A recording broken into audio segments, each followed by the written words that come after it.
মানে 23 লক্ষ যুবক যুবতী আমাদের জব মার্কেটে এন্টার করে, কিন্তু 23,000টা ডিসেন্ট জবস নেই। রাইট। বলেছে তারা যদি ক্ষমতায় যায় তাহলে প্রথম ৩ বছর পানি, বিদ্যুৎ, গ্যাস তারা ফ্রি সরবরাহ করবে। প্রশ্ন হচ্ছে যদি তারা এটা সরবরাহ করতে চায় তাহলে তো রাজস্বের উপর একটা চাপ পড়ার কথা। এইটাকে তারা আসলে কিভাবে There is a- মেইনটেইন করবে? যে যদি শুধু ট্যাক্সের লুপহোলসগুলো বন্ধ করা যায়, তাতে 1,05,000 কোটি থেকে 2 লক্ষ কোটি টাকা প্রতি বছর সেভ হবে। বিভিন্ন জেলার যে দূরত্ব বা অবস্থানগত বাস্তবতা সেটার সাথে শিল্প বা ব্যবসা বাণিজ্য আসলে কিভাবে সমন্বয় করা পসিবল? 1 লক্ষ কোটি টাকা শুধু রাস্তাঘাট বানাবে 5 বছরে। আমি মনে করি আরও বেশিও সম্ভব। এই 57 ব্যাংকসকে তারা রেগুলেট করবে, নন ব্যাংক ফিনান্সিয়াল ইনস্টিটিউশনসকে রেগুলেট করবে, এবং আমরা 1 টাকাও বলেছি বড় করব না, 1 টাকাও ছাপাতে হবে না, Right. No money printing. মানে জামাত ইসলামী এখন কি করতে চায়? জামাত 6টা জিনিসকে আইডেন্টিফাই করেছে: দুর্নীতি, দুঃশাসন, ক্ষুধা, দারিদ্র, বেকারত্ব, আগ্রাসন। এর মধ্যে দুর্নীতি, দুঃশাসন যদি আপনি দূর করতে না পারেন, তাহলে no set of economic plans. এটা যদি আইনস্টাইন এসে দেয় বা কোনো নোবেল লরিয়েট। সালামু আলাইকুম। পার্সপেক্টিভ ম্যাগাজিনের পলিসি টকে আপনাদের সবাইকে আমন্ত্রণ জানাচ্ছি। পলিসি টকের চতুর্থ পর্বে আমরা আজকে কথা বলবো বিজনেস অ্যান্ড ইকোনমিক পলিসি নিয়ে। নির্ধারিত বিষয়ে আলোচনা করবার জন্য আমাদের সাথে স্টুডিওতে যুক্ত হয়েছেন professor doctor Warisul Karim, dean of school of business, north south university. আজকের পলিসি টকে অংশগ্রহণ করবার জন্য পার্সপেক্টিভ ম্যাগাজিনের পক্ষ থেকে আমাদের সম্মানিত অতিথিকে আন্তরিকভাবে শুভেচ্ছা এবং অভিনন্দন জানাচ্ছি। সালামু আলাইকুম। ওয়ালাইকুম আসসালাম নাইম। কেমন আছেন? ভালো, আপনি ভালো আছেন? আলহামদুলিল্লাহ। স্যার, এবার আমরা দেখেছি জামাত প্রথমবারের মতো they have given a presentation about policy এবং সেখানে বেশ কিছু গুরুত্বপূর্ণ বিষয়ে তারা প্রেজেন্ট করেছে। যদিও তাদের আরও অনেকগুলো পলিসি প্রেজেন্টেশন ছিল। সময় স্বল্পতার কারণে সেটা পুরোপুরি তারা প্রেজেন্ট করতে পারেনি। আমি আজকে আপনার সাথে কথা বলতে চাই বিজনেস পলিসি নিয়ে, বিজনেস অ্যান্ড ইকোনমিক পলিসি নিয়ে। আমি প্রথমে যেটা জানতে চাই সেটা হচ্ছে বিগত সরকারের সময়ে আমরা দেখেছি ব্যবসা, শিল্প, কলকারখানা মোটা দাগে পুরো অর্থনীতিটাই কিছু ফ্যামিলির কাছে একেবারে জব্দ হয়েছিল, কিছু সিন্ডিকেটের হাতে চলে যায়। এর ফলে যেটা হয়েছে, নতুন আইডিয়া নিয়ে যে কেউ নতুন কোনো স্টার্টআপ স্টার্ট করবে বা নতুন কোনো উদ্যোক্তা তৈরি হবে সেই সম্ভাবনাটা ছিল না। অ্যাট দ্য সেম টাইম বড় বড় কর্পোরেট কোম্পানিগুলো তারা ছোট ছোট কোম্পানিগুলোকে একেবারে খেয়ে ফেলেছে, জি। দখল করে ফেলেছে, কখনো কখনো আমরা দেখছি জোর করে নিয়ে নিয়েছে। এই যে ব্যাপারগুলো ছিল সেখানে ন্যায্যতার অভাব ছিল। জামাতের ব্যাপারে আসলে পরিষ্কার কোনো পলিসি আছে কিনা? Thank you. Very very interesting and timely question. Naim, আপনি দেখুন, গত 17 years or in a sense last 54 years right. Bangladesh যে পাথে প্রসিড করেছে, এটা ইন এ সেন্স এটা থিমলেস ছিল। রাইট। কেউ কেউ বলতে পারেন যে ডিরেকশনলেস। এখানে কিছু ডেভেলপমেন্ট, গ্রোথ হয়েছে। Sometimes as a student of finance আমরা জানি there is a difference between growth and development. Right. আপনি প্রবৃদ্ধি মানে উন্নয়ন না, বাট প্রবৃদ্ধি উন্নয়নের একটা পূর্ব শর্ত। জি। আপনি যখনই একটা অনেক বড় কোম্পানি, সে বেক্সিমকো গ্রুপ, বেক্সিমকো গ্রুপের আপনি এখন দেখুন, যখন তাদের মূল কাণ্ডারি উনি যখন দেশ থেকে পালিয়ে যেতে বাধ্য হলেন, অথবা ওনার যখন অ্যাকচুয়াল ফাইন্যান্সিয়াল কন্ডিশন যখন আমাদের সামনে রিভিল্ড হচ্ছে, তখন আমরা দেখতে পাচ্ছি যে সে 70,000 কোটি টাকার ঋণ খেলাপি। মানে within a matter of weeks তার অনেকগুলো ফ্যাক্টরি সরকার থেকে 600 crore, আই থিঙ্ক ইনিশিয়ালি 600-650 কোটি টাকা লোন দিয়ে তাকে বেতন দিতে হচ্ছে। মানে সবগুলোর নাম উল্লেখ করা যাবে কিনা জানি না। স্পেশালি এস আলম, যারটা আমরা দেখলাম যে কোনো এস্টিমেটে 1,60,000 কোটি টাকা, কোনো এস্টিমেটে 2,20,000 কোটি টাকা। মানে অলমোস্ট বাংলাদেশের বাজেটের মানে রেভিনিউ কালেকশনের almost 50% or in some cases more than 50%। এটা একজন সিঙ্গেল বড়োয়ার উনি ঋণ খেলাপি করেছেন। তাদের ইভেন ক্যাশ অন হ্যান্ড, মানে ব্যাংকে অনেক টাকা ছিল কিন্তু কয়েক হাজার কোটি টাকা আই থিঙ্ক ক্যাশ, লিকুইড ক্যাশই পাওয়া গেছে। রাইট। সো আপনি বলেছেন অন এ মানে অ্যাজ এ জেনারেল প্রিন্সিপাল আমাদের মানে জামাত ইসলামী এখন কি করতে চায়? দেখুন, জামাত ইসলামী বলেছে আমরা গভর্নেন্স এট দ্য টপ, যে সবকিছুর governance. মূলে হচ্ছে যে দুর্নীতি, দুঃশাসন। রাইট। এই দুর্নীতি, দুঃশাসন সহ জামাত 6টা জিনিসকে আইডেন্টিফাই করেছে: দুর্নীতি, দুঃশাসন, ক্ষুধা, দারিদ্র, বেকারত্ব, আগ্রাসন। খেয়াল করুন, এর মধ্যে দুর্নীতি, দুঃশাসন যদি আপনি দূর করতে না পারেন, তাহলে no set of economic plans. এটা যদি আইনস্টাইন এসে দেয় বা কোনো নোবেল লরিয়েট যেই আসুক, তাদের কোনো পলিসি কিন্তু ওয়ার্ক করবে না। কারণ আপনি ধরুন, আপনি বলছেন যে আমি ট্যাক্স কমাবো, তো ট্যাক্স কমালে যদি আমরা এখনকার মতো যদি ঘুষ দুর্নীতি চলে, তাহলে তো রেভিনিউ কালেকশন আরও কমে যাবে, It will not work. তাই না? এটা মুখ থুবড়ে পড়বে ইকোনমি, আপনি বেতনই দিতে পারবেন না, রাইট। তাই না? সো এখানে কিন্তু পুরো জামাতের পলিসিটাকে আপনাকে দেখতে হবে as a full package. Right. এখানে যদি দুর্নীতি, দুঃশাসন তারা শুধু মুখে বললে হবে না, সবাই বলে যে আমরা দুর্নীতি। যেমন এরশাদ সাহেব তো বলেছিলেন যে দুর্নীতির বিরুদ্ধে জেহাদ। আপনি জানি না 1982 আপনার নিশ্চয়ই মানে জন্ম হয়েছে কিনা, বা you must have been very little. তো I was 1982 very young. থেকে 10 বছর উনি বলেছেন, মানে প্রথম কয় বছর, যে আমি দুর্নীতির বিরুদ্ধে জেহাদ ঘোষণা করলাম। কিন্তু দুর্নীতি সবচেয়ে বেশি ওনার আমলেই হয়েছে, উনি নিজে করেছেন। আমরা এখানে প্রপোজ করেছি যে কিছু ইনস্টিটিউশনাল রিফর্ম, যেমন রিফর্ম, রিকনস্ট্রাকশন, রিঅর্গানাইজেশন। রিফর্ম তো সাউন্ডস মাইনর, রাইট। কিন্তু আপনি পুরো ডিসম্যান্টল বলবো না, মেজর রিঅর্গানাইজেশন দরকার। তারপর আমরা এগুলোকে রিকনস্ট্রাক্ট করব। Right. কিভাবে আপনি করবেন? সে বাংলাদেশ ব্যাংক, বাংলাদেশ ব্যাংক থেকেও কিন্তু অনেকগুলো দুর্নীতির প্রশ্রয় দেওয়ার কথা আমরা দেখেছি, যে কারণে বাংলাদেশ ব্যাংকের গভর্নর নিজেও বোধহয় এখন জেলে। বর্তমানে সিটি ব্যাংকের যিনি এমডি মাসরুর আরিফিন, উনি একটা সেমিনারে বলেছেন একটা ইন্টারেস্টিং কথা, একটা দামি কথা। ঢাকা ইউনিভার্সিটিতে একটা সেমিনারে আই থিঙ্ক গত সেপ্টেম্বর উনি বলেছেন যে আমাদের সময় 2টা সেন্ট্রাল ব্যাংক ছিল, তো বাংলাদেশ ব্যাংক একটা, মিনিস্ট্রি অফ ফাইন্যান্স আর একটা, তাই না? তো এই যে এর অর্থ কি? মানে আমরা জানি না যে whether Bangladesh bank will act independently in the best interest of the commercial banks, in the best interest of the depositors, or they are going to be guided by the political forces. Anyway, তো হয়েছে যেটা, যে ওখানে যদি আপনি independent director, এখন কিন্তু নাম কাগজে কিন্তু ইন্ডিপেন্ডেন্ট ডিরেক্টরস আর দেয়ার, রাইট। আপনার সেটা ইন্ডিপেন্ডেন্স, সেন্ট্রাল ব্যাংকের ফুল ইন্ডিপেন্ডেন্স এনশিওর করতে হবে, যে তারা সরকার নীতি বলতে পারে, যেমন ইনফ্লেশন কন্ট্রোল করা, তাই না? তো ওরা দেখবে what is in the best interest of the country, তারা সেই অনুযায়ী নীতি প্রণয়ন করবে, সেখানে সরকার নাক গলাবে না। দ্বিতীয়, ধরুন 61 ব্যাংকস, কমার্শিয়াল ব্যাংকস কদিন আগ পর্যন্ত ছিল, এখন 4টা কমেছে, সো 57। এই 57 ব্যাংকসকে তারা রেগুলেট করবে, নন ব্যাংক ফিনান্সিয়াল ইনস্টিটিউশনসকে রেগুলেট করবে অ্যাজ এ মিনিমাম। রাইট। তারপরে যেগুলো মানে এমএফআইস আছে, mobile financial institutions, micro finance institutions, আমাদের specialised banks. So it's a huge, মানে অ্যানাদার স্টেট অলমোস্ট। রাইট। বাংলাদেশে যে যতগুলো মানে ইনস্টিটিউশনস আছে, হাজার হাজার ব্রাঞ্চেস এবং মিলিয়ন্স অফ কাস্টমার্স, এখানে কিভাবে টোটাল ব্যাংকিং সিস্টেম আপনি অলমোস্ট মানে ডেসিমেটেড। যেখানে লার্জেস্ট ব্যাংক, ইসলামী ব্যাংক, অলমোস্ট মানে বন্দুকের মানে ঘাড়ে রিভলভার ধরে রেডিসন হোটেলে তাদেরকে বসিয়ে সাইন করে নিয়ে গেছে। সো এই গভর্নেন্সটা আমরা মানে জামাত যেভাবে বলেছে যে আমরা সেখানে ইন্ডিপেন্ডেন্ট করব, আমি মনে করি শুধু ইন্ডিপেন্ডেন্স না, তার সাথে Jamaat is committed to making them neutral and accountable. তো আপনি যদি পার্লামেন্টের একটা সিলেক্ট কমিটি করেন, যে আপনি ধরুন বাংলাদেশ ব্যাংকের গভর্নর নমিনেট করলেন, XYZ কাউকে করলেন, then their nomination goes to a parliamentary select committee. Assuming মানে প্রিজুমেবলি সেগুলো হবে বাইপার্টিজান, রাইট। তাই না, অর অ্যাটলিস্ট মানে মাল্টিপার্টিজান। তারা সেখানে ইন্টারভিউ করবে, they will go through your, মানে they will be civic questioning. তারপর ওই যে ভেটিং প্রসেসে যদি তারা ভোটে মানে if they approve the appointment হবে, না হলে আবার ম্যাক্সিমাম আমি মনে করি একবার হয়তো নমিনেট করবেন, রিজেক্টেড হয়ে আসলে দ্বিতীয়বার করবেন, যে এবার রিজেকশনের জন্য হয়তো 2/3 মেজরিটি আপনি চাইতে পারেন। যে প্রথমবার আপনি সিম্পল মেজরিটিতে আমার অ্যাপয়েন্টমেন্টটা রিজেক্ট করে দিলেন, পরের বার 2/3 মেজরিটি দরকার হবে। বাট পরের বারও যদি আপনি রিজেক্ট করেন, then that's it, the prime minister or the president will have to nominate a new person. এই প্রিন্সিপালটা যদি আপনি বাংলাদেশ ব্যাংক সহ সবগুলো স্ট্যাটিউটরি ইনস্টিটিউশনসে, এখানে যে অনেকগুলো স্ট্যাটিউটরি ইনস্টিটিউশনস আছে, এর মধ্যে Bangladesh bank is only one, but Dudak আছে, Durniti Daman commission, anti corruption commission আছে, NBR, controller and auditor general CAG, তারপর BTRC ভেরি পাওয়ারফুল, তারপর BRTC, PDB, Bangladesh petroleum corporation, এরকম ঢাকা ওয়াসা, চিটাগং ওয়াসা, ডেসকো, ডেসা, এগুলো সব জায়গায় আপনি অ্যাটলিস্ট টপ যে মানে অ্যাপয়েন্টমেন্টসগুলো, এগুলো যদি আপনি এরকম একটা নিউট্রাল মাল্টি পার্টি, হ্যাঁ, যে সো আমরা তো এখন প্রাইম মিনিস্টার হাতে পাওয়ার থাকবে, অর প্রেসিডেন্ট, যিনি নমিনেট করুক, অ্যান্ড দেন আবার প্রতি বছর একবার করে বা কয়েক মাস পর সে পার্লামেন্টারি কমিটিগুলোর কাছে তাকে আপনি জবাবদিহি করার ব্যবস্থা করবেন, তাই না? So it will then probably go a long way. Right, thank you. এবার যেটা জানতে চাইবো সেটা হচ্ছে যে জামাত বলেছে তারা যদি ক্ষমতায় যায় তাহলে প্রথম 3 বছর পানি, বিদ্যুৎ, গ্যাস তারা ফ্রি সরবরাহ করবে।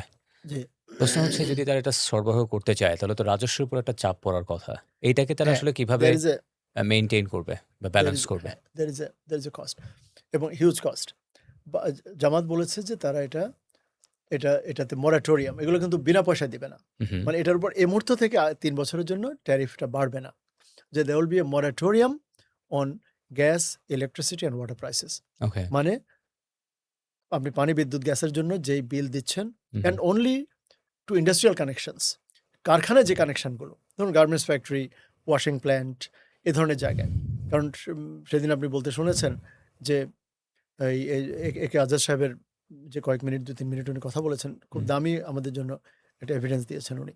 যে উনি নাম বলেননি, যে একজন শিল্পপতি সে তার তার তার নিজের থাকার বাড়ি বিক্রি করে সে ঋণখেলাপি হয়ে গেছে। সে এখন ঋণটা মোটামুটি আপ টু ডেট করার জন্য সে গেছে তার বাড়ি বিক্রি করতে। এবং উনি বললেন যে তার পাশে উনি নামাজে গিয়ে উনি হাউমাউ করে কাঁদছেন। তো এই যে কান্না, এবং তখন কারণ হিসাবে উনি বলেছেন যে সে তো লোন দিতে চায়, লোনের ইনস্টলমেন্ট সে টাইমলি শোধ করতে চায়, পারছে না কারণ তার কারখানায় গ্যাস নেই, গ্যাসের প্রেশার নেই। গ্যাসের প্রেশার না থাকলে, সার্টেন লেভেল অফ প্রেশার না থাকলে যেমন বাসায় রান্না করতে পারবেন না। আপনি একটা পরোটা ভাজতে আপনার হাফ অ্যান আওয়ার লাগবে। এখন এই ভদ্রলোকের তাকে তো তার পাশে তো আমাদের দাঁড়াতে হবে, তাই না? কারণ ওরাই তো এমপ্লয়ার, হাজার হাজার মানুষকে এমপ্লয়মেন্ট দেয়, তারা প্রফিট বা সারপ্লাস যেটুকু করে সেটা থেকে আমরা ট্যাক্স নেই, আমরা ভিএটি আদায় করি। আমাদের প্রপোজালে ছিল যে there must be some stability. আমরা অ্যাকচুয়ালি চাচ্ছি যে আপনি যে বিজনেসটা রান করেন আপনার, so that you can plan your business for at least মানে for foreseeable future. So predictability, so that you know what's your revenues আর ইউর স্পেশালি এক্সপেন্সেস। এখন ধরুন এটার জন্য কস্ট, কিন্তু মানে বিনামূল্যে দিলে যে কস্ট হবে তত না। এর অর্থ হচ্ছে আমরাও চাচ্ছি হয়তো ধরুন 3 বছরে সে 20-30%, কখনো 3-4 কমও বাড়ে, কিন্তু মানে এই পয়েন্টটা অ্যাড করা হয়েছে এই জন্য যে 1 বছরে একবার দেখা গেলো 1 বছরে 7 থেকে 8 বার শুধু ইলেকট্রিসিটি প্রাইস বেড়েছে, তাই না? আর অনেকে জানেন না এটা, কারণ আমরা তো বাসায় থাকি, যে বাসায় যে রেট আপনি পে করেন তার চেয়ে অনেক বেশি কিন্তু ইন্ডাস্ট্রিয়াল কানেকশানে। আমাদের দেশে কিন্তু residential tariff is much lower than that industrial connections. তো আমরা বলেছি যে শুধু ইন্ডাস্ট্রিয়াল কানেকশনগুলোতে সেখানে আপনি আগামী 3 বছর এখন যা পে করছেন তাই পে করবেন। So it gives a stability, এটা ব্রিদিং স্পেস। সো এই সাবসিডি লেভেল কন্টিনিউ করবো, এটার জন্য ইনক্রিমেন্টাল হচ্ছে না কিছু, এখনকার মধ্যে সাবসিডি থাকবে। আর যদি এলএনজি প্রাইস বাড়ে, গ্লোবালি বাড়তে পারে, বাড়ারই সম্ভাবনা। আবার অনেক সময় মাঝে মাঝে দেখি যে না, যদি ইউক্রেনে সেটেলমেন্ট এসে যায় হয়তো বাড়বে না, আবার আমাদের যদি ভোলার থেকে গ্যাস আমরা পাই হয়তো বাড়বে না। সো তখন যেই এক্সট্রা মানে কস্ট হবে সেটা আমরা হিসাবে ধরেছি। আমরা বলেছি যে আমরা টোটাল যে প্যাকেজ সেটা টোটাল কস্ট এসছে অ্যাবাউট 2.25 লক্ষ কোটি টাকা। তা সব যোগ করলে তো সেটা কোত্থেকে পাবো? নাম্বার 1 আমরা পাচ্ছি টাকা গ্রোথ থেকে, নাম্বার 2 পাচ্ছি ফ্রম এফিসিয়েন্সি। কারণ আমাদের এখন ওই শিল্পেই দেখা গেল প্রচুর কারখানা বন্ধ হয়ে আছে, প্রচুর স্পেশালি রাষ্ট্রায়ত্তগুলোতে হাজার হাজার কোটি টাকা লোকসান। পিডিবি সেদিন বলেছে যে তার এক্সট্রা আরো 7,000 কোটি টাকা দরকার, টোটাল 38,000 crore অ্যাকিউমুলেটেড লোকসান। এবং মানে একইভাবে বাংলাদেশ যে পেট্রোলিয়াম কর্পোরেশন বিপিসি, সেখানে লোকসান। রেলওয়ে তো বরাবর মানে ক্রনিক, বিমান অ্যাগেন যে অপারেটিং প্রফিট গতবার বলেছে এটা মানে এগুলো রিলায়েবল না। যাই হোক, সো আপনি যদি ওগুলোকে, এই কারখানাগুলোকে যদি আপনি এফিশিয়েন্টলি চালাতে পারেন, তার মানে অ্যাগেন দুর্নীতি কমাতে হবে। ওখানে যে ধরুন বিআরটিসিতে যদি আপনি বিআরটিসি ডিপোতে যে পরিমাণ রিপেয়ারের নামে যা বিল হয়, আপনি এজিবি অফিসে গেলে বুঝতে পারবেন যে কি পরিমাণ সরকার মানে government is the biggest victim of financial looters. মানে যারা এই সরকারকে সাপ্লাই দিতে চায়। একটা দুটা ফ্যান, একটা রুমের হোয়াইট ওয়াশ করতে কি পরিমাণ টাকা বিল হয়, আপনি ইঞ্জিনিয়ারিং সেকশনে খবর নিলে পাবেন, পিডব্লিউডিতে খবর নিলে পাবেন।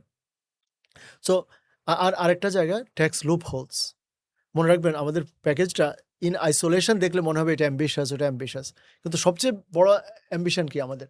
আমি মনে করি সবচেয়ে উচ্চাভিলাষী প্রপোজাল হচ্ছে যে আমি তোমার দুর্নীতি কমাবো। এনবিআরকে আমরা স্বচ্ছ, এটা 1 বছরে করতে পারবো না, কিন্তু আমি মনে করি আমরা যদি 5 বছর 10 বছর আপনি করেন, আমরা বলেছি যে ট্যাক্স লুপ হোলস, এটা আপনার ভিউয়াররা মনে রাখতে হবে যে এনবিআর সম্বন্ধে সিপিডি বলেছে যে যদি শুধু ট্যাক্সের লুপ হোলসগুলো বন্ধ করা যায়, তেমন একটা রিফর্ম না, তাতে 1,05,000 কোটি থেকে 2 লক্ষ কোটি টাকা প্রতি বছর সেভ হবে।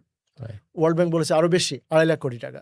তো আমি অত চাই না, আমরা লোয়ার লিমিট ধরেছি যে 1,05,000 কোটি টাকা ওখান থেকে পাবো। এফিসিয়েন্সি গেইন ধরেছি 30,000। আর গ্রোথ, যে যদি 1% পয়েন্টও গ্রো করে ইকোনমি, ইটস ভেরি ইজি। কিন্তু কারণ ধরুন এবার 4.3, আগামীবার 5.3, এটা কি আমরা আশা করতে পারি না? তাই না? ইভেন জামাত ক্ষমতা না আসলেও তো মানে ন্যাচারাল প্রসেসেও 6-7% বাংলাদেশে অতীতে হয়েছে, মানে আই হোপ যে ম্যানিপুলেশন বাদ দিলে। তো জামাত যদি মনে করে যে একটা ভালো সরকার, এখানে ফুল অ্যাসাম্পশন হচ্ছে যে এটা ভালো গভর্নমেন্ট আপনি পাবেন, যে দুর্নীতিমুক্ত বা মুক্ত হওয়ার চেষ্টা করবে অ্যাটলিস্ট, Right. যে মেধাতন্ত্র এস্টাবলিশ করবে। সো সেখানে 1% এক্সট্রা গ্রোথ আমরা আশা করছি, Right. তাই না? তো ইকোনমি যদি আরেকটু গ্রো করে তাহলে তো আর যদি 3 to 4%, It will support all these things. So হ্যাঁ, so it will actually increase a lot Right. Of activities. আর ট্যাক্স যখন আপনি কমিয়ে দেবেন, Mhm. আমাদের যে ট্যাক্স লোয়ার ট্যাক্সের একটা প্রপোজাল আছে, লোয়ার ভিএটির একটা প্রপোজাল আছে, তখন তো আপনার হাতে ডিসপোজেবল ইনকাম বাড়বে, Right. তাহলে এক্সপেন্ডিচার বাড়বে, তো খরচ বাড়লে আবার আমি ভিএটি বেশি পাবো। Right. সো ওভারঅল আমি হরিজন্টাল এক্সপ্যানশনে গেলে আমার টোটাল ভলিউম অফ কালেকশন, যে Will total size of increase. The pi should increase, তাই না? অ্যাটলিস্ট মানে that's what common sense Right. সেজ। তো Thank সেখান you. থেকে আমরা এটা সাপোর্ট দিতে পারবো। Thank you very much.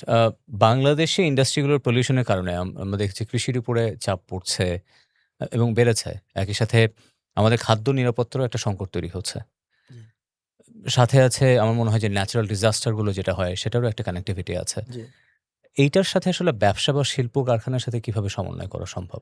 এটা ইটস এ বিগ এনভায়রনমেন্টাল, মানে বড় সায়েন্টিস্টরা ভালো বলতে পারবেন। কিন্তু আমার কাছে এটা প্রতীয়মান হয়েছে যে আমাদের বিজনেসগুলো সাস্টেইনেবল না। মনে রাখবেন যে কোনো ডেভেলপমেন্ট, যে আপনি কথা বলছি, এটা সাস্টেইনেবল হতে হবে, তাই না? আমি যদি এত বেশি কথা বলি, এত বেশি মানে উত্তেজনা দেখাই, তাহলে কিন্তু আপনি আরেকদিন আমাকে ডাকবেন না, রাইট। তাই না? আবার যদি আমি মানে বেশি জোক করি, বেশি মানে আমি তামাশা বানিয়ে ফেলি, স্টিল আপনি মনে করবেন যে না, এটা তো মানে আমরা এয়ারে যাব না, তাই না?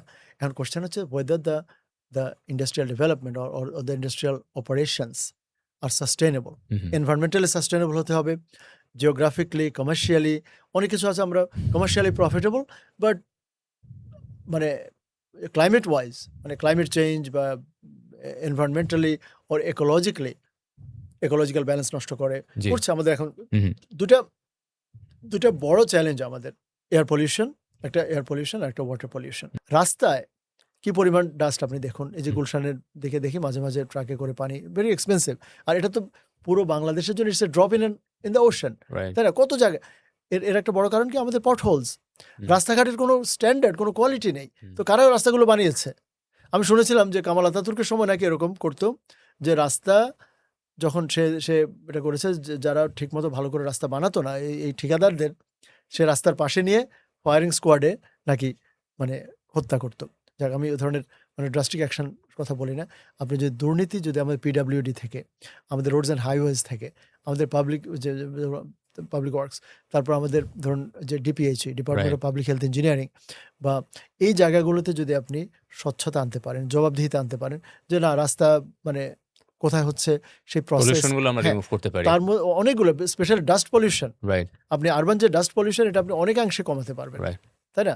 এই প্লাস আরও অনেক কিছু যেটা এনভায়রনমেন্টালিস্টরা ভালো বলতে পারবে, যেমন এই ঢাকার মধ্যেই আপনি দেখুন একটু, যদি আপনি যেখানেই সামান্য একটু গাছ আছে, সামান্য কালকে যে গ্রিন রোডের এখানে টার্ন নিচ্ছিলাম, দেখলাম যে টেম্পারেচার লেভেল লোয়ার, আপনি বেলি রোডে যান, টেম্পারেচার লেভেল লোয়ার, তাই না? যে জিয়ার মাজারের ওই রাস্তাটায়, সেখানে যেহেতু গাছ আছে, তার মানে আমাদের এখনো ইট ইজ পসিবল যে গ্লোবাল ওয়ার্মিং বা মানে ওয়ার্মিং থেকে আমরা রক্ষা পাওয়ার। বাংলাদেশের যে ভৌগোলিক অবস্থান, বিভিন্ন জেলার যে দূরত্ব বা অবস্থানগত বাস্তবতা, সেটার সাথে শিল্প বা ব্যবসা বাণিজ্য আসলে কিভাবে সমন্বয় করা পসিবল? ডিসেন্ট্রালাইজেশন। আমি মনে করি বাংলাদেশের দূরত্ব কিন্তু বেশি না। বাংলাদেশটাকে যদি আপনি যে রোড কানেক্টিভিটি, আমরা যে প্রপোজাল দিয়েছি, যে নর্মাল বর্তমান এডিপির বাইরে 1 লক্ষ কোটি টাকা শুধু রাস্তাঘাট বানাবেন 5 বছরে, আমি মনে করি আরো বেশিও সম্ভব। কারণ আমাদের প্রপোজাল আরেকটা মজার জিনিস হচ্ছে, 1 টাকাও লোন করতে হচ্ছে না। আমি তো মানে যে কোনো আলোচনায় আমি লোন দিয়ে শুরু করি, মানে আমাদের সভরেন ডেট। আমাদের প্রপোজালগুলো সেলফ সাস্টেইনেবল, যে যত টাকা আমরা এক্সট্রা খরচ করছি তত টাকায় কিন্তু রেভিনিউ রেজ করার কথা বলছি। তার সাথে যদি আপনি সামান্য লোন করতে হয়, অসুবিধা কি? আপনি তো প্রতি বছর 3 লাখ কোটি টাকা লোন করছেনই রাইট নাও, আপনি কিন্তু করছেন। আমাদের এখন যে 24 লাখ কোটি টাকা লোন, এবং মিনিমাম 3 লাখ কোটি টাকা আবার প্রতি 12 মাসে হবে। আচ্ছা, এবং আমরা 1 টাকাও বলেছি বড় করবো না, 1 টাকাও ছাপাতে হবে না, নো মানি প্রিন্টিং। তার মানে একটা গভর্নমেন্ট তো আসলে একদম জিরোতে আনা যাবে না। সো কিভাবে করবেন আমি বলছি, এটা কিন্তু দুঃখ লাগে। বিদেশি কোম্পানিকে আপনি সিগারেট বানানোর পারমিশন দিচ্ছেন, আপনি হসপিটাল বানানোর পারমিশন দিতে পারেন না, আপনি বিশ্ববিদ্যালয় করার পারমিশন দিচ্ছেন না, কিন্তু সে এসে সিগারেট বানাচ্ছে। সিগারেট বিক্রি করছে আপনার, ভেরি প্যাথেটিক। তাই না? সেদিন দেখুন ডক্টর ফজল কবির স্যার বলেছেন যে রেভিনিউ যদি 40-42 হাজার কোটি টাকা পাইও, ওদের জন্য আমার হেলথ কেয়ার কস্ট যাচ্ছে 87,000 কোটি টাকা আলটিমেটলি প্রতি লস। বছর। সো ইটস মানে উই আর লুজিং, রাইট। তাই না? We are losing health wise, we are losing money wise. আমি মনে করি আমরা বিদেশি কোম্পানিকে যদি বলি তোমাকে আমি 30-40 ইয়ার্সের জন্য বা 90 ইয়ার্সের জন্য আমরা ল্যান্ড লিজ দিয়ে দেবো, ওই যে ইপিজেড অত দূর যেতে হবে না, ঢাকায় আমাদের ল্যান্ড আছে, আপনি লিজ দিতেন, আমার নামে দিতে হবে না। যে তুমি যদি কতগুলো কেপিআই ঠিক করে দিন, যে তুমি যদি এই জিনিসগুলো পারফর্ম না করো, এভাবে ডেলিভার না করো, তোমার লিজ ক্যান্সেল হয়ে যাবে। আমার মনে হয় আমরা এই জায়গাটাতে একটু যেতে চাই যে বাংলাদেশের শিল্প কারখানাগুলোর যে কাঁচামাল সেটার অধিকাংশ আসে আসলে বাইরে থেকে, আমাদেরকে আমদানি করতে হয়। অ্যাট দ্য সেম টাইম এর ফলে আমরা যে টাকাটা আয় করি তারও একটা উল্লেখযোগ্য সংখ্যক টাকা চলে যায় চলে বিদেশে, যায় ব্যাক টু ভ্যাকেন্সি। হ্যাঁ, চলে যাচ্ছে। এর ফলে এবং এটার পেছনে কারণ আছে, আমাদের দক্ষ জনশক্তি নাই। যার ফলে বড়, বড় চাকরিগুলো এরা সবাই বিদেশি হয়ে থাকে। শ্রীলঙ্কান, ইন্ডিয়ান। হ্যাঁ, সো এই যে এ ব্যাপারে আসলে জামাতের প্ল্যান কি? যে আমাদের নিজস্ব যে স্কিলড ম্যান পাওয়ার আছে কিংবা যে মানুষগুলো ল্যাক অফ স্কিলস যেটার কারণে আমাদেরকে বিদেশিদের উপর ডিপেন্ডেন্সি হ্যাঁ, বাড়ছে। দুঃখজনক জানেন। এটার ব্যাপারে জামাতের পলিসি কি? নাইম, আমাদের দেশে আপনি নিউ ইয়র্ক টাইমসের বা আই থিঙ্ক টাইম ম্যাগাজিনের ওই স্টাডিটা দেখেছেন যে আমাদের ইন্টারমিডিয়েট হচ্ছে উন্নত বিশ্বের ক্লাস 7 এর সমান। ওকে। তার মানে আমরা we have a 4.5 years of knowledge gap. Hmm, hmm. আমাদের যারা এইচএসসি তারা আন্তর্জাতিক মানের হচ্ছে 7 এর নলেজ রাখে। রাইট। এটা মানে উই ক্যান্ট স্ট্যান্ড ইট, তাই না? যে কোনো কনসাস সিটিজেন বলবে যে আমার বাচ্চাদের নিয়ে তোমরা এটা করছো। আপনার যদি ইন্ডাস্ট্রি একাডেমির ডিফারেন্স দেখেন, এডুকেশন এগেন আমরা ওখানে কিন্তু সেখানে ক্লিয়ার প্রপোজাল আছে যে কিভাবে এডুকেশনকে যুগ উপযোগী, কন্টেম্পোরারি এবং কাটিং এজ, সেখানে সিলেবাসের মানে মেজর ওভারঅল করতে হবে। এটাকে দূর করতে হলে আপনার এডুকেশন ইনভেস্ট করতে হবে। অলরাইট। এডুকেশন ইনভেস্ট করলে ইন্ডাস্ট্রি একাডেমি, আমি তো বিশ্ববিদ্যালয়ে কাজ করি, আমরা অলরেডি আমি মাঝে মাঝে বলি যে 23 লক্ষ শিক্ষিত মানে 23 লক্ষ যুবক যুবতী আমাদের জব মার্কেটে এন্টার করে, কিন্তু 23,000টা ডিসেন্ট জবস নেই। রাইট। সো যেটা বললেন যে প্যাথেটিক, এবং আমি মনে করি এটা এটা এটা মানে ইটস রিমোর্সফুল যে যে 53 বছর আমরা কোথায় গিয়ে দাঁড়িয়েছি। যে মানে এক কথায় বললে এটাকে বলা যায় যে আমরা যে স্কিল সেট আমাদের গ্র্যাজুয়েটদের মধ্যে আছে, হাজার হাজার স্টুডেন্ট আমাদের প্রতি বছর আমরা কনভোকেশনে তাদের হাতে সার্টিফিকেট তুলে দেই। এখন তাদের ফার্স্ট লেভেল অফ প্রবলেম, মানে ফার্স্ট লেভেল প্রবলেম হচ্ছে there are not enough jobs. Second level of problem হচ্ছে যে মানে সেকেন্ড লেভেল প্রবলেম সেটা হচ্ছে যে কজনকে আপনি জব দিলেন, মজার ব্যাপার কি আপনি এমপ্লয়ারদের সাথে কথা বলে দেখুন, এমপ্লয়ার বলছে যে আমি তো আমার জবই কম, তাও আমি বাছাই করে 35 জন নিয়েছি, কিন্তু ওরাও আমার desired level of skills performance দিতে পারছে না। তার পারফর্ম করতে পারছে না। এখানে আমার মনে হয় যে আমরা এই জায়গাটাতে স্কিল সেটের যে জায়গা সেখানে কম্প্রোমাইজ না করে হ্যাঁ এটাকে ডেভেলপ করা হ্যাঁ, প্রয়োজন। আর হলো you have to invest in sometimes infrastructure, right. Classrooms. এটা দুঃখজনক যে আনন্দমোহন কলেজের 42,000 স্টুডেন্ট, তাদের জন্য একটা হোস্টেল আছে 120 জন নাকি থাকতে পারে, তাদের সেখানে ফাংশনিং টয়লেট ওয়াশরুম আছে মাত্র 3টা। ঢাকা বিশ্ববিদ্যালয় আমি নিজে দেখেছি, আমাদের দেশের সবচেয়ে মানে নামকরা বিশ্ববিদ্যালয়, সেখানে ওয়াশরুমের অবস্থা, হলগুলোতে তো কি ছিল, এখন তো ডাকসুতে আসার পর। তার মানে আপনাকে you have to invest in some infrastructure, আর স্মার্ট ক্লাসরুম, টিচারদের বেতন নিয়ে আলাপ করুন, স্টুডেন্টরা যাতে আসতে বাধ্য হয়, যদি না আসে সে তার মেন্টরিংয়ের ব্যবস্থা করা যায়। এ সবই করা যাবে যদি আমরা কালেকটিভলি মনে করি যে দেশটাকে গড়ব। আমি মনে করি বাংলাদেশের 99% মানুষই ইভেন বিনা পয়সায়, আপনার জন্য প্রথম কয়েক মাস মানুষ বিনা পয়সা, আমি মানে I am no better than any other citizen, কিন্তু আমি মনে করি আমি যা ফিল করি যে কোনো সিটিজেন আপনার সাথে রাজি হবে যে দেশের ভালো হলে আমি দরকার সপ্তাহে 1 দিন বা দিনে 2 ঘন্টা আমি বিনা পয়সা তোমার রাস্তাঘাট আমি ঝাড়ু দিয়ে দেবো, বিনা পয়সা তোমার ছাত্রকে আমরা পড়িয়ে দেবো। একজন যখন নিউ ইয়র্কে 356টা বাড়ি কিনে, একটা মন্ত্রীর ছেলে, তাও সে মন্ত্রী সাহেব এখন নিজেও বেঁচে না, উনি প্রয়াত, উনি জাস্ট একটা বড় দলের প্রেসিডিয়াম মেম্বার ছিলেন, হোম মিনিস্টার ছিলেন, আপনি জানেন আমি কার কথা বলছি, সিরাজগঞ্জের, তাই না? তো ওনার ছেলের 357টা বাড়ি কিনেছে, আর আমরা আমেরিকাতে মানে অধ্যাপক হিসেবে চাকরি করে, সহযোগী অধ্যাপক, ইউনিভার্সিটির প্রফেসর হিসেবে কাজ করে আমরা একটা বাড়ির মর্গেজ দিতে আমাদের মানে হিমশিম খেতে হয়, ডিফিকাল্ট। তাই না? Right. আর ওরা কিছু না করে তারাও ওখানে It's, গিয়ে it's বেকার important to I mean reduce and remove corruption হ্যাঁ, sir, from each and every part. এটা আমাদের জাতীয় শত্রু। Right. এটাকে আমরা ভাইটালাইজ করতে পারি নাই। Yeah. স্যার আমরা একটু পরের ব্যাপারটাতে যেতে চাই। আমাদের এপিসোডে আমরা প্রায় শেষ পর্যায়ে চলে এসেছি। আর দুটো বিষয় আপনার কাছে জানতে চাইবো। একটি হচ্ছে যে বাংলাদেশের পুরো অর্থনীতিটা আসলে গার্মেন্টস অ্যান্ড রেমিটেন্সের উপর নির্ভরশীল। আমরা যেটা যতদূর জানি। জামাত ক্ষমতায় আসলে এই ডিপেন্ডেন্সিটাকে আসলে এই দুটোর উপরেই থাকবে নাকি they will develop some other sectors যেটার উপর আমাদের অর্থনীতিটা দাঁড়িয়ে যেতে পারে? And at the same time যদি থাকেও আপনাদের জানা মতে বা পলিসিতে এরকম কোনো সেক্টর আছে কিনা that you are going to give priority to develop that sector in Bangladesh এবং এটার পসিবিলিটি কেমন? এটা you have just nailed it. Hmm, আপনাকে বলি না, আপনি দেখেছেন নিশ্চয়ই ২ দিন আগে, আই থিংক পরশুর পত্রিকায়, যে ইন্ডিয়ার সাথে ইউরোপিয়ান ইউনিয়নের একটা FTA হয়েছে। হুম, It takes about 10 years to orchestrate a free trade agreement. এখন right now Bangladesh is the second largest garments exporter in the world, hmm, but second by a big margin. Second মানে আমরা কিন্তু মানে আমরা ভিয়েতনামের কাছে, মানে হুম। থার্ডের কাছে যে কোনো মুহূর্তে থার্ড হয়ে যাব।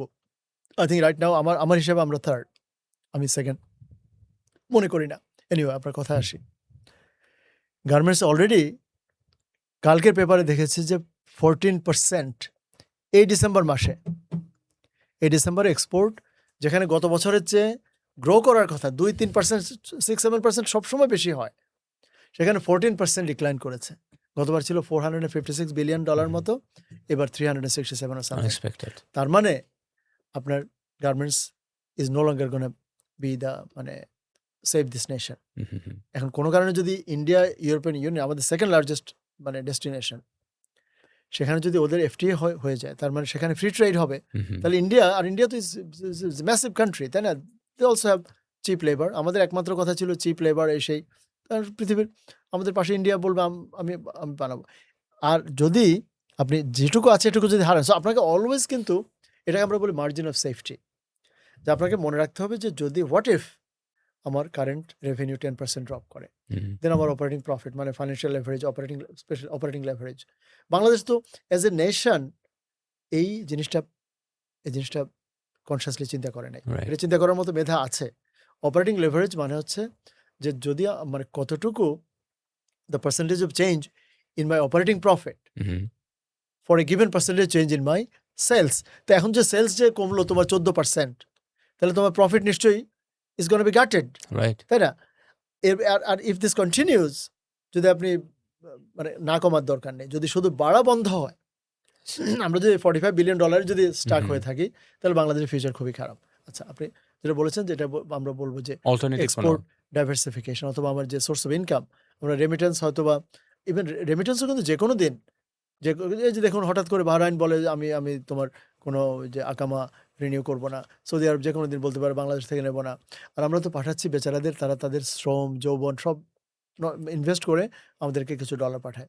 রাইট নাও গার্মেন্টস থেকে যেই রেমিটেন্স, যে টাকাটা আমরা পাই, তার প্রায় 70% আমরা আবার ওই যে ব্যাক টু ব্যাক এলসিতে আমরা অ্যাক্সেসরিজ আনতে গিয়ে দিয়ে দিই। সো গার্মেন্টসকে যত বড় মানে সোর্স অফ ইনকাম ধরা হয়, আমি অত বড় মনে করি না, Alright. কারণ তার জন্য আমার অনেক কিছু আবার ইম্পোর্ট করতে হয়। রেমিটেন্সের বরং পুরোটাই সেভিংস। কিন্তু ধরুন আমি যদি বিদেশ থেকে আমার মায়ের নামে $100 পাঠাই, এই পুরোটাই কিন্তু ওনার লাভ, কারণ আমি তো আমার সেভিংস, আমার সমস্ত খরচ ওখানে বাদ দেওয়ার পর যেটুকু হাতে ছিল সেখান থেকে ফ্যামিলির জন্য পাঠিয়েছেন, Right. তাই না?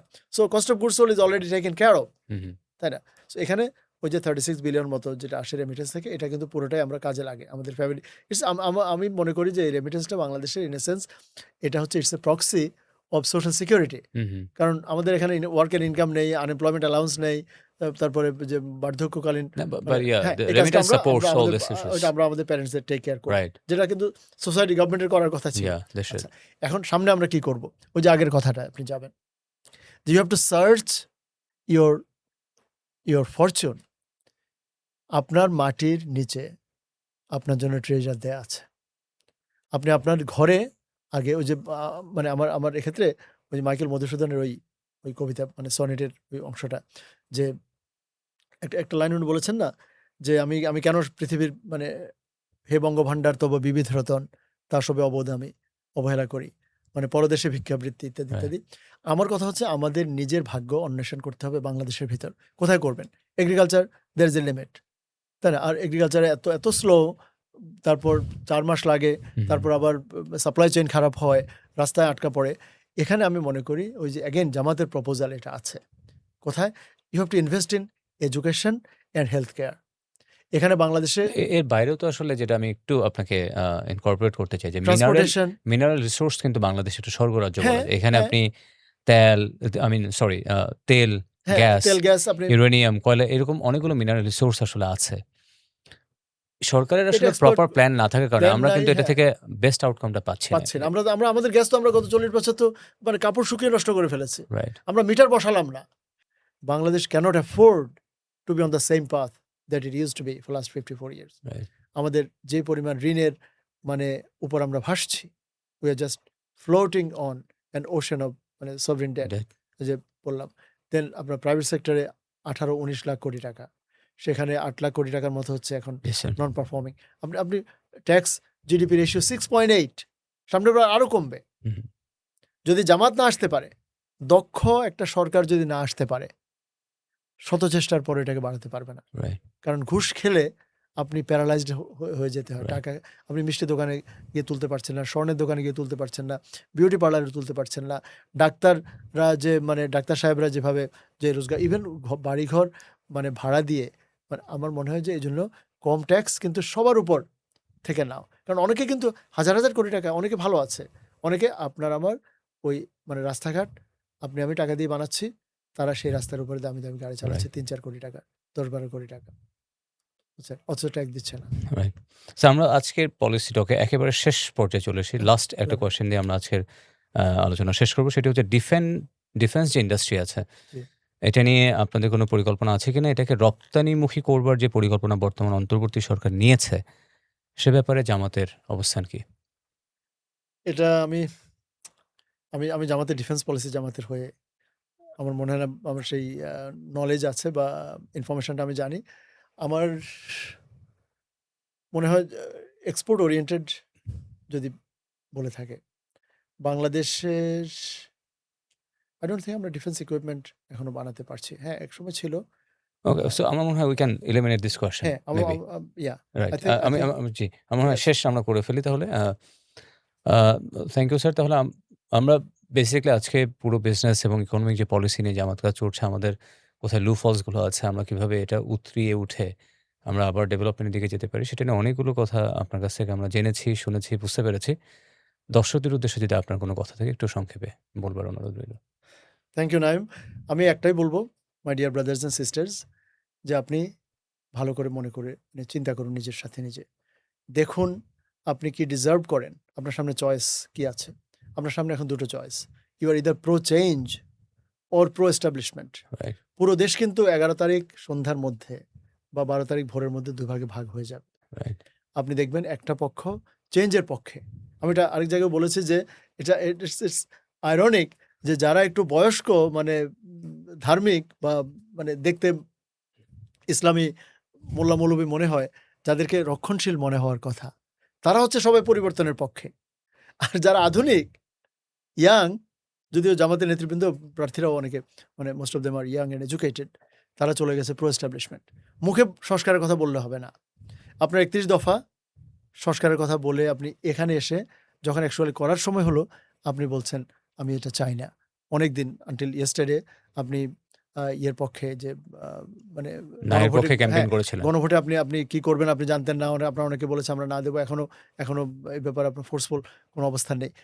আমি এক কথায় বলতে চাই যে আওয়ার ভিউয়ার্স, তাদের বিবেক আছে। আপনি এখানে কারো কোনো ডগমা, কোনো স্টিগমা কোনো কিছুতে বিশ্বাস করবেন না। আপনার বিবেকের কাছে জিজ্ঞেস করুন।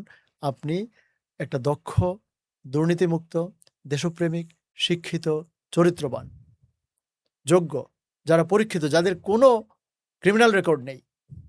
আপনি ব্যাকগ্রাউন্ড চেক, আমাদের আমেরিকায় একটা উবারের লাইসেন্স দিতে গেলে ব্যাকগ্রাউন্ড চেক করে। আপনি ব্যাকগ্রাউন্ড চেক করুন।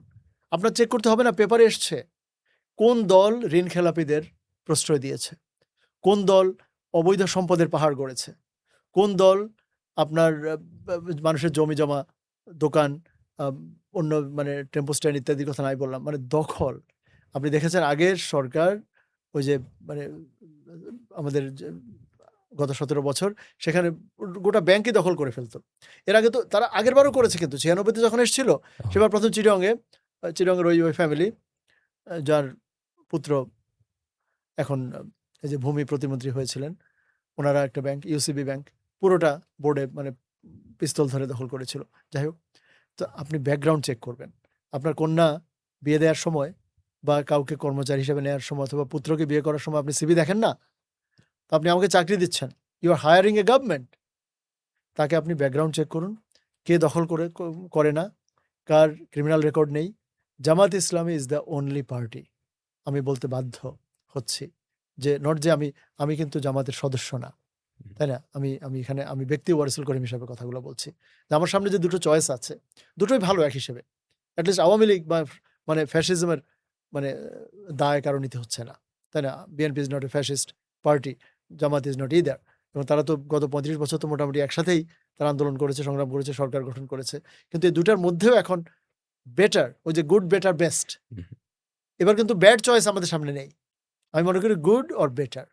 এখানে যাদেরকে আপনার শিক্ষিত চরিত্রবান মনে হয় আপনি তাদেরকে সমর্থন দেবেন। এটা আপনার নৈতিক দায়িত্ব। কারণ এরা দক্ষ, যেহেতু ওই যে বললাম ব্যাকগ্রাউন্ডে হুম। আম আম আপনি আপনি আ এতদিন আপনি আমাদের সামনে সমাজে বিচরণ করেছেন।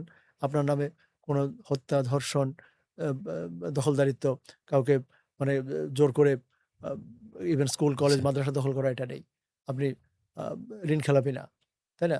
ক্ষুদ্র ২-১ জন হয়তো হুম, মানে থাকতেও পারে। আপনি ওই যে বিদেশি নাগরিক, আপনি মিথ্যাবাদী। জামাতের কোনো প্রার্থী হলফনামায় কোনো মিথ্যা তথ্য দেয় নাই। আপনি পাবেন না। কিন্তু আরেকটি দল সেখানে পাওয়া যাচ্ছে। আপনি আপনার মানে জাজ্জল্য মানে বিদেশি নাগরিকত্বের কথা আপনি চেপে যাচ্ছেন। আপনার পুরো ফ্যামিলি জানে না, হুম, তাই না? আমার কোন দেশের নাগরিক, আমি কোন দেশে কিভাবে ট্রাভেল করি। যাই হোক, আই হোপ যে আমার বিশ্বাস আছে আমাদের দেশের ১২.৫ কোটি ভোটার। উনারা অনেকদিন পর ভোট দেওয়ার সুযোগ পেয়েছেন। উনারা এটা চুজ করতে পারবেন। সবাই চায় তার আমানত এটা যথাযথ জায়গায় রক্ষিত আচ্ছা। থাকুক। Thank you. সবাইকে সবাইকে অনেক অশেষ ধন্যবাদ। ধন্যবাদ স্যার আমাদেরকে দীর্ঘক্ষণ সময় দেবার জন্য। আমরা খুবই গুরুত্বপূর্ণ একটা টপিকস নিয়ে কথা বলছিলাম, বিজনেস অ্যান্ড ইকোনমি, যেটার উপর আসলে একটা দেশের অস্তিত্ব নির্ভর করে। সে বিষয়ে আপনি বিস্তারিত আমাদের সাথে শেয়ার করেছেন। উদাহরণ দিয়ে বুঝিয়ে দেবার চেষ্টা করেছেন। আমরা সত্যিই খুব কৃতজ্ঞ। পার্সপেক্টিভ এর পক্ষ থেকে আপনাকে আবারও আন্তরিকভাবে শুভেচ্ছা, অভিনন্দন এবং মোবারকবাদ জানাচ্ছি। Thank you. শুভ সন্ধ্যা। Thank you. আপনি ভালো থাকুন। প্রিয় দর্শক, আমরা প্রফেসর ডক্টর ওয়ারসুল করিম স্যারের সাথে দীর্ঘক্ষণ বিজনেস অ্যান্ড ইকোনমিক পলিসি নিয়ে আলোচনা করছিলাম। দেশের অর্থনীতি নিয়ে কথা বলছি, দেশের অর্থনীতির ডেভেলপমেন্ট কিভাবে হতে পারে, বাংলাদেশের সত্যিকারের অর্থনৈতিক অবস্থাটা এখন কোথায় আছে, কিভাবে আমরা সামনে এগিয়ে যেতে পারি, সে নিয়ে বিস্তারিত পরামর্শ দিয়েছেন, আলোচনা করেছেন। আশা করি আপনারা প্রত্যেকেই এই পলিসি টক এনজয় করেছেন। আপনাদের সাথে আবারও দেখা হবে নতুন কোনো পলিসি টক নিয়ে। সে পর্যন্ত সবাই ভালো থাকবেন। আজ এখানে বিদায় নিচ্ছি। আসসালামু আলাইকুম ওয়া রাহমাতুল্লাহি ওয়া বারাকাতুহু।